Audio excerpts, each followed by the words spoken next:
Jaipur waste की DST team और थाना पुलिस टीम के द्वारा एक संयुक्त कार्रवाई की गई है, जिसमें एनडीपीएस की तस्करी करने वाली एक बड़ी गैंग को पकड़ा गया है।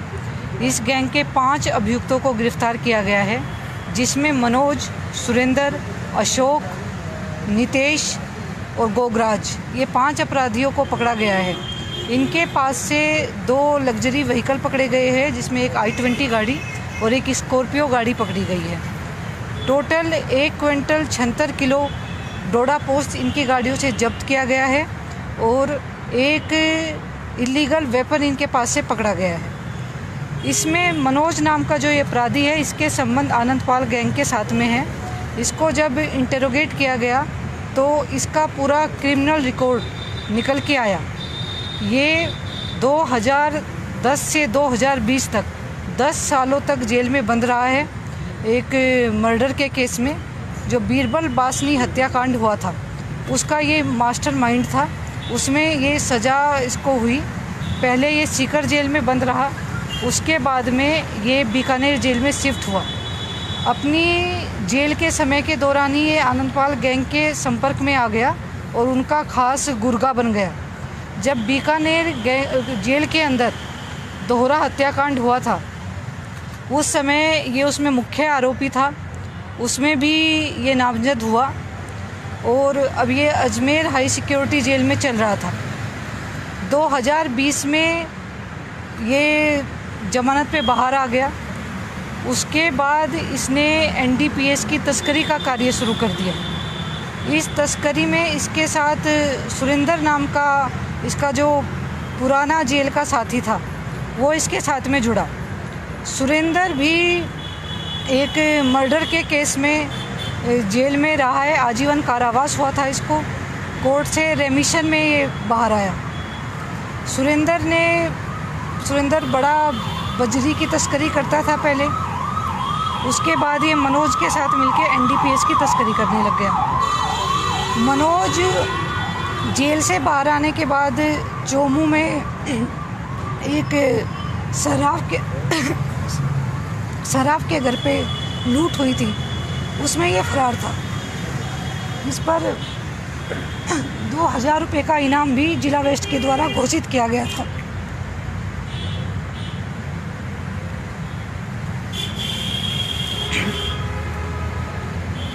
चोमू के अंदर हुई लूट में ये नामजद था। उसके बाद ये सुरेंद्र के साथ में एनडीपीएस की तस्करी करने लग गया। इसकी अब तक की पूछताछ में आया है कि ये एनडीपीएस का कार्य, तस्करी का कार्य इसलिए कर रहा था क्योंकि राजू ठेठ को मारना चाहता था।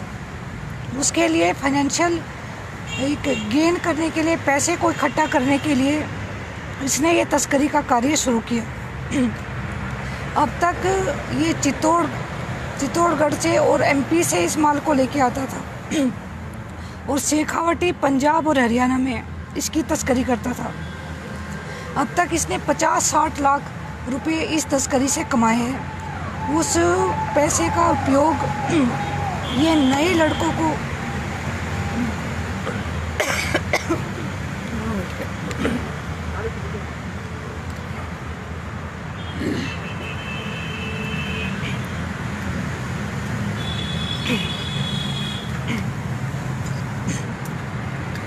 इस पैसे का उपयोग ये नए लड़कों को, नई उम्र के लड़के को अपने गैंग में जोड़ने में कर रहा था। इस गैंग के अंदर भी जो 3 अन्य अपराधी पकड़े गए हैं, नितेश, गोगराज और अशोक, वे सभी नई उम्र के लड़के हैं, नए बड़ी क्रिमिनल्स हैं। उन्होंने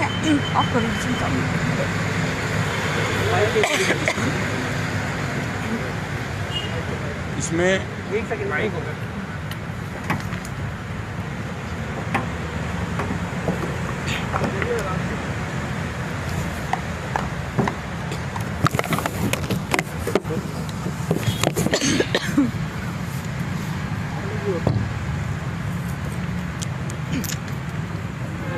इसमें जो मनोज कुमार नेहरा, ये मुख्य मुलजिम है और ये जो आनंद पाल का जो ग्रुप था उसकी गैंग थी। आनंद पाल और बलवीर जो बानोड़ा है ये दोनों बीकानेर जेल में बंद थे। 2014 की बात है और उसी दरमियान ये एक बीरबल बासनी हत्याकांड में सीकर जेल में बंद था मनोज कुमार। वहाँ पर एक मर्डर हुआ था, फायरिंग हुई थी। उसकी वजह से, इसका नाम आने की वजह से इसको बीकानेर जेल में ट्रांसफ़र कर दिया गया। तो एक ही ग्रुप के 3 लोग इकट्ठे हो गए, आनंद पाल नंबर 1, नंबर 2 बलवीर बानोड़ा और नंबर 3 मनोज कुमार। ये एक ग्रुप था। दूसरा ग्रुप जो राजू ठेठ का था, जिसको आप सारे जानते हैं कि बलवीर बानोड़ा के और राजू ठेठ के बहुत पुरानी आपस में रंजिश और दुश्मनी रही है। उसकी गैंग के 2, एक जेपी और एक रामपाल, ये भी उस समय बीकानेर जेल में थे। राजू ठेठ द्वारा अंदर हथियार पहुंचाए गए और जेपी और रामपाल ने जेल के अंदर आनंद पाल पर फायरिंग की, बलवीर बानोड़ा पे फायरिंग की। उसमें आनंद पाल घायल हुए और बलवीर जो बानोड़ा है उनकी डेथ हो गई, हत्या की गई। उसी समय काउंटर में मनोज कुमार और दूसरे साथियों ने रामपाल और जेपी, इन दोनों की हत्या कर दी। तो ये आप समझ सकते हैं कि किस स्तर का ये खूंखार क्रिमिनल है। और इस घटना के पश्चात मनोज कुमार को अजमेर का जो हाई सिक्योरिटी जेल था उसमें ट्रांसफ़र कर दिया गया। वहाँ भी इसकी नए जो अपराधी थे उनके संपर्क में आया। और फिर जब 2020 दिसंबर में ये जेल से जब बाहर आ गया, उसके बाद में 2-3 महीने अपने गांव में रहा, घर पे रहा। फिर इनका अल्टीमेटली इनका जो प्लान था वो राजू ठेठ को मारना था और बलवीर जो बानोड़ा उसकी हत्या का बदला लेना था। इसी के चलते एक आपने सुना होगा बड़ी सनसनीखेज एक डकैती हुई थी अप्रैल 2021 में चोमू में। एक अर्जुन जो सराफा व्यवसायी हैं उनके यहाँ पर, उस डकैती का ये मुख्य सरगना और सूत्रधार था। ये 5 लोग 2 मोटरसाइकिलों पर उस पर आए थे, फायरिंग किया था और चांदी और सोने के जेवरात ये लेकर गए थे। उस वारदात में आज तक ये फरार है। कुछ मुलजिमों की उसमें अरेस्ट हो गई है, कुछ मुलजिम अभी बाकी, उसमें से एक मुलजिम ये फरार है। उसके बाद में जो ये तस्करी का इन्होंने ये प्लान किया कि राजू ठेठ को मारना है तो हमारे को फाइनेंशियली स्ट्रॉन्ग होना पड़ेगा। इसी बात को लेकर ये सुरेंद्र और इन दोनों ने आपस में एक पार्टनरशिप में काम शुरू किया। सुरेंद्र सिंह बेसिकली बलवीर बानोड़ा के रिश्तेदार हैं। ये आपको ये दिमाग में आ सकता है कि साहब ये दोनों क्यों जुड़े। तो इनका जुड़ने का कारण ये है कि सुरेंद्र सिंह बलवीर बानोड़ा के रिलेटिव हैं, इसलिए दोनों आपस में एक साथ जुड़े। और पहले बजरी का कारोबार कर रहे थे, जोधपुर साइड से बजरी ला रहे थे। उसके पश्चात इन्होंने ये डोडा पोस्ट की तस्करी का काम शुरू किया। ये चित्तौड़गढ़ से और एमपी से ये डोडा पोस्ट लेकर आते हैं। 1800 रुपये प्रति किलो के हिसाब से खरीदते हैं और शेखावाटी पंजाब और हरियाणा बॉर्डर पर ये 3000 के हिसाब से उसको बेचते हैं प्रति किलो के हिसाब से। अभी तक की जो पूछताछ सामने आई है उससे करीब 50 से 60 लाख रुपए ये इनका मुनाफा इन्होंने कमा लिया है और उसी से आप अपनी उसमें तैयारी में लगे हुए थे। ये हमारी जो डीएसटी टीम है उसमें कांस्टेबल है परवीन कुमार, उनके पास बड़ा एक स्ट्रॉन्ग इनपुट था और उस इनपुट के आधार पर ये कार्रवाई की गई। चूँकि मुलजिम इतना खूंखार और ख़तरनाक था तो इसको एक बड़े ऑपरेशन का रूप दिया गया। इसमें 2 ACPs को शामिल किया गया। ACP जोड़वाड़ा प्रमोद स्वामी जी, ACP वैशाली नगर आलोक सैनी जी। आप दोनों जो इस पूरे ऑपरेशन को देख रहे थे, इसमें थानाधिकारी करधनी, थानाधिकारी मुरलीपुरा, थानाधिकारी वैशाली नगर, इनकी एक संयुक्त टीम बनाई गई DST इंचार्ज और DST प्रभारी गुरु भूपेंद्र सिंह और उनकी टीम। और बहुत ही इसमें प्लानिंग की गई, क्योंकि ये जानकारी में आया था कि ये 2 गाड़ियां लेकर चलते हैं। एक गाड़ी इनकी एस्कॉर्ट करती है और एक गाड़ी जो है वो पीछे रहती है। पीछे जो गाड़ी रहती है उसमें इनके नारकोटिक सब्सटेंस यानी डोडा पोस्ट होता है। आगे वाली गाड़ी एस्कॉर्ट करती है। 1 से 1.5 किलोमीटर का इसमें अंतर रहता है। उसकी वजह यह है कि यदि उनको कहीं कोई अंदेशा लगता है, कोई पुलिस का मूवमेंट है या और कोई बात हो सकती है, तो पीछे वो उनको सूचना दे देते हैं, जिससे वो थोड़ी देर के लिए रुक जाते हैं और जब खतरा टल जाता है उसके बाद में वापस वो शुरू हो जाते हैं। तो चूँकि इस ऑपरेशन में भारी समस्या थी सुरक्षा को लेकर, दूसरा कि कोई इस तरह की अनहोनी ना हो जाए, इसलिए इसके लिए 200 फीट बाईपास को चुना गया। इसलिए इस पूरे ऑपरेशन का नाम जो है वो 200 फीट बाईपास ऑपरेशन दिया गया। इसमें 2 टीमें अलग अलग काम कर रही थी। एक टीम जो SHO मुरलीपुरा देवेंद्र जाखड़, दूसरे SHO हीरालाल जी सैनी। ये जो आगे की गाड़ी है जो एस्कॉर्ट कर रही है, उस पर इनको कार्रवाई करनी थी, घेराबंदी करके उसको पकड़ना था।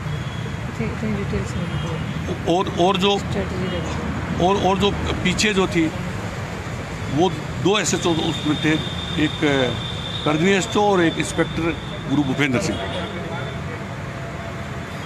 इन दोनों टीमों ने मिलके और इन दोनों गाड़ियों को दर दबोचा। पीछे वाली जो गाड़ी थी वो इतनी स्पीड में थी कि उसको रोकना चाहा वो रुकी नहीं, और लेफ़्ट साइड में वो डिवाइडर से कूद गई गाड़ी में, और उसमें 2 लोग बैठे हुए थे। उनको पुलिस ने बहुत ही रिस्क लेके उनको पकड़ा और कोई भी अनहोनी घटना होने से उन्होंने बचाया। इस प्रकार पुलिस के द्वारा ये एक बहुत ही स्ट्रेटेजिकल और बहुत ही सूझबूझ से ऑपरेशन किया गया है, जो वेस्ट ज़िले की जो टीम की ये बड़ी कार्रवाई है। सबसे बड़ा सवाल है कि राजू सेठ को मारने की तैयारी कर रहे थे, तैयारी कितने साल से चल रही थी और कितने लोग इसमें और शामिल करने का था, और आगे का प्लान क्या था इसका? उस बारे में इंटरोगेशन जारी है हमारी। ये जेल से बाहर आने के बाद इसी फिराक में था। बाहर हाँ, बाहर है। तो ये तस्करी आप बता रहे हो कि पूरी तस्करी राजू सेठ को मारने के लिए इस तरह, इसका सोल पर्पज यही था, क्योंकि कितने रुपए इकट्ठे करने चाहते थे और उससे क्या चीज़ लाना चाहते थे कि आप उससे पैसों का इस्तेमाल ये नए लड़कों को, अपने गैंग को इकट्ठा करने में भी, नए लड़कों को उसमें रिक्रूट करने के लिए यूज़ कर रहे थे, और बाकी किसी भी बड़े ऑपरेशन को प्लान करने के लिए जितने भी लॉजिस्टिक्स की ज़रूरत होती है उसमें इसको यूज़ करने के लिए इस पैसे को ये यूज़ करने वाले थे। उनके सभी के संपर्क में था ये, उसके बारे में इसके इंटरोगेशन की जा रही है। करनी विहार मिक्स इसको पुलिस नोट आ रहा है। कोई बात नहीं, छोटा सा बोलिए। करनी विहार थाने में अभी कुछ दिन पहले एक परिवार की तरफ से सुसाइड की सूचना आई थी कि फैकन मंडल नाम के व्यक्ति ने अपना गला काटकर खुद आत्महत्या कर ली है। पुलिस को हालात संदेशवाद लगे, कुछ सर्कमस्टांसेस ऐसे थे जो डाउट क्रिएट कर रहे थे, तो उस पर हम लोगों की इन्वेस्टिगेशन जारी थी। उस पर कुछ टेक्निकल एविडेंस भी जुटाया गया और वहाँ पर लोगों से बातचीत की गई, उस स्थान को जाके बार बार देखा गया, और फिर उस पर ये निकल के आया कि जो इनका पड़ोसी था, पड़ोसी किराएदार था नंदलाल, उसी के द्वारा फैंकन मंडल की हत्या की गई है। इनके बीच में जो मृतक शराब का आदी था, वो शराब पी के उनके घर में झगड़ा होता था। नंदलाल यूजुअली उसको पैसे मुहैया कराता था जिससे कि वो ड्रिंक करता था, उससे उसके घर में और झगड़े बढ़ते थे। उस दिन भी मृतक ने आके शराब पी और उसके बाद में नंदलाल के साथ में उसका काफ़ी झगड़ा हुआ। उसी आवेश में आके नंदलाल ने इसकी हत्या कर दी। जब इसका नंदलाल ने गला काट दिया तो ये मदद के लिए बाहर पड़ोसी की तरफ भाग रहा था। नंदलाल ने इसको पकड़ा और ज़ोर ज़ोर से चिल्लाने लग गया। तो उन्हीं सब मौका परिस्थितियों को देखते हुए इस पर इन्वेस्टिगेशन किया गया। इसमें केस रजिस्टर कर लिया गया है और नंदलाल को गिरफ्तार कर लिया गया है। मैडम ये सरगना है मनोज, ये खाली डोडा पोस्ट की तस्करी करता था या इसमें क्या गांजा वगैरह कुछ? अभी तक की इन्वेस्टिगेशन में बस डोडा पोस्ट की ही तस्करी करना सामने आया। और ये जो 175 किलो डोडा पोस्ट बरामद किया, इसकी कीमत लगभग कितनी होगी? इसकी ये पर केजी के हिसाब से वहाँ से 1800 रुपये केजी में लाता था और यहाँ पे 5-5.5 हज़ार पर केजी के हिसाब से बेचता था। ये सप्लाई किन लोगों को की जाती है, इनको भी? अभी ये किन से लेके आता था और किन को सप्लाई करता था, इस पूरे नेटवर्क पर हम इन्वेस्टिगेट कर रहे हैं।